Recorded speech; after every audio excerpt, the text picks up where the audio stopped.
Assalamualaikum warahmatullahi wabarakatuh. Perkenalkan, nama saya Muhammad Rizal Asadi, MPM 1914-370708, kelas KJK reguler 2, klaster 3 3A. Di sini saya akan menjelaskan tentang komputer forensik. Apa itu komputer forensik? Komputer forensik adalah teknik untuk melakukan penyelidikan atau investigasi berupa analisis untuk mengumpulkan dan memberikan bukti berupa data yang berada di sebuah komputer dan revelasinya dengan persoalan hukum yang tengah diselidiki. Jadi tujuan penting komputer forensik itu melakukan masa berlaku analisa laporan, penemuan bukti berharga pada laporan akhir. Masa berlaku analisa laporan, penemuan bukti yang berharga pada laporan akhir penemuan ini sangat ditekankan sebagai bukti penting pada proses penyelidikan. Baru teknik khusus yang digunakan, contohnya password cracker dan bantuan lain pihak ketiga. Tujuan digital forensik ini adalah untuk membantu memulihkan atau recovery, menganalisa, mempresentasikan materi berbasis digital atau elektronik sedemikian rupa sehingga dapat dipergunakan sebagai alat bukti yang sah di pengadilan untuk mendukung proses identifikasi alat bukti dalam waktu relatif cepat agar dapat diperhitungkan perkiraan potensi dampak yang ditimbulkan akibat perilaku jahat yang dilakukan oleh kriminal terhadap korbannya, sekaligus mengungkapkan alasan dan motivasi tindakan tersebut sambil mencari pihak-pihak terkait secara langsung maupun tidak langsung dengan perbuatan tidak menyenangkan yang dimaksud. Apa itu alat triage forensik? Triage forensik yang muncul sebagai alat untuk membantu peneliti menemukan bukti lebih cepat, menggunakan sumber daya yang lebih sedikit dan mengurangi beban seorang dari ahli forensik. Triage forensik merupakan suatu praktek mencari komputer di lapangan. Triage forensik itu merupakan suatu praktek mencari komputer di lapangan yang bisa diprioritaskan sebagai bahan dalam penyelidikan.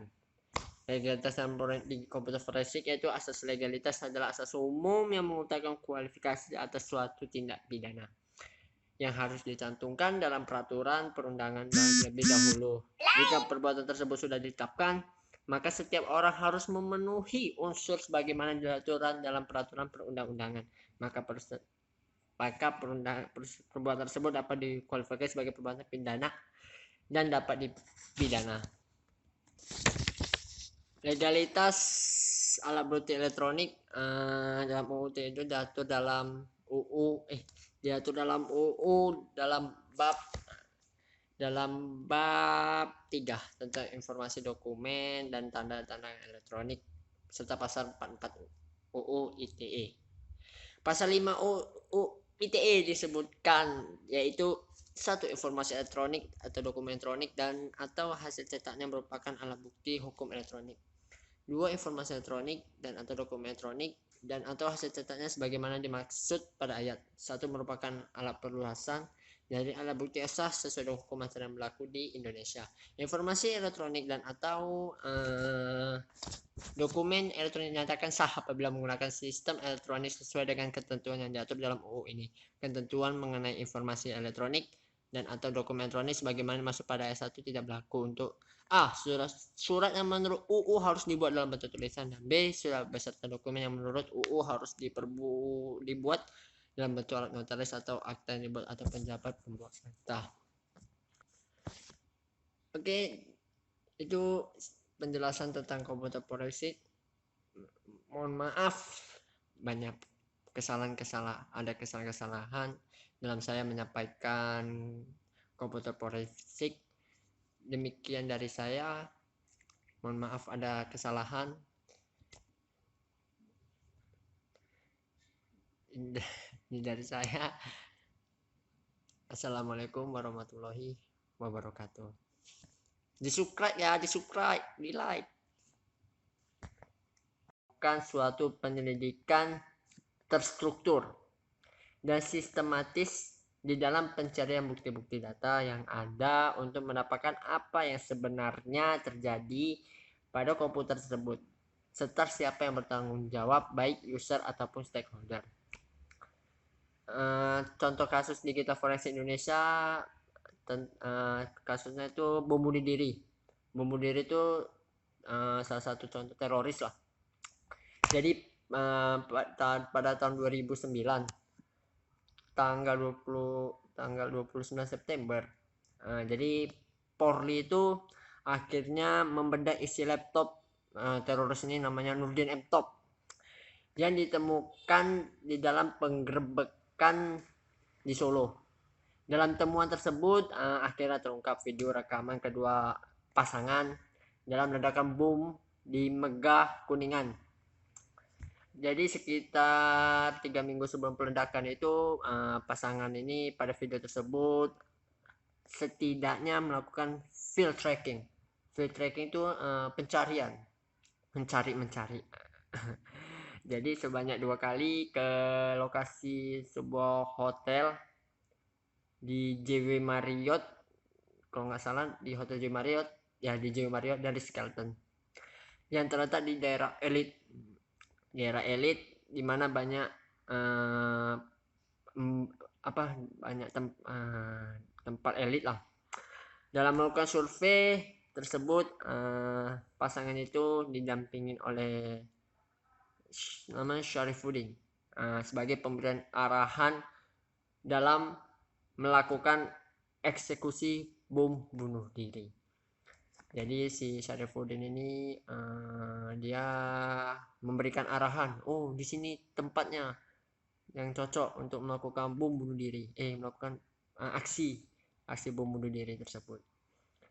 Jadi bagaimana kita menjalankan tahapan digital forensik itu ada 4. Identifikasi bukti digital, penyimpanan bukti digital, analisis bukti digital, dan presentasi. Apa itu identifikasi bukti digital? Pada tahap ini, segala bukti-bukti yang mendukung penyelidikan dikumpulkan. Penyelidikan dimulai dari identifikasi di mana bukti itu berada, di mana disimpan, dan bagaimana penyimpanannya untuk mempermudah penyelidikan. Media digital itu dijadikan sebagai barang bukti.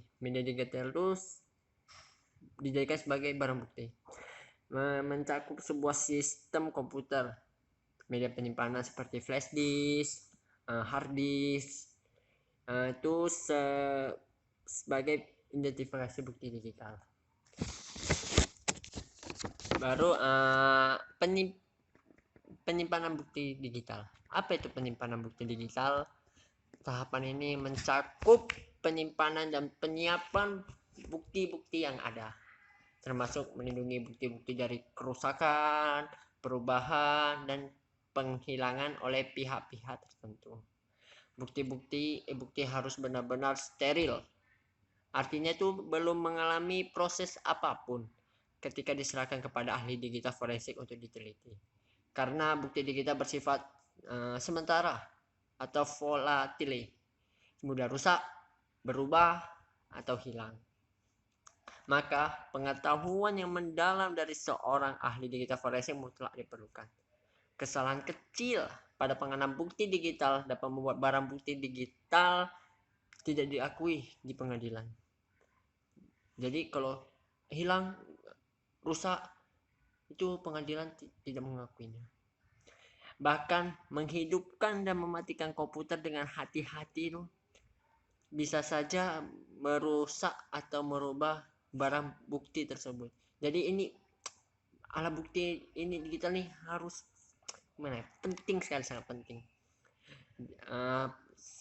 Sangat penting, harus benar-benar dijaga penyimpan bukti digital nih.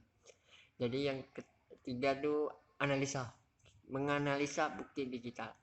Tahapan ini dilaksanakan dengan melakukan analisa secara mendalam terhadap bukti-bukti yang ada. Bukti yang telah didapatkan perlu dieksplor kembali ke dalam sejumlah skenario yang berhubungan dengan tindak pengusukan, seperti siapa yang telah melakukan, apa yang telah dilakukan, apa saja software yang diperlukan atau yang digunakan, hasil apa yang dihasilkan, dan waktu yang melakukan. Baru tempat tuh presentasi dilakukan dengan menyajikan dan menguraikan secara detail laporan penyelidikan dengan bukti-bukti yang sudah dianalisa secara mendalam dan dapat dipertanggungjawabkan secara hukum di pengadilan.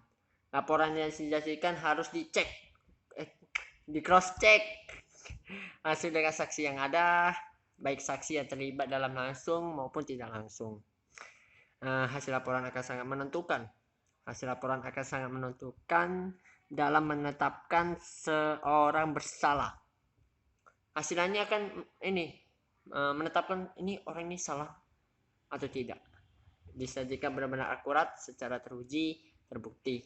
Beberapa hal penting yang dicantumkan pada saat presentasi penyajian laporan ini adalah lain tanggal dan waktu terjadi pelanggaran. Contohnya nih kayak kasus tadi teroris bom bunuh diri itu, tanggalnya berapa kan,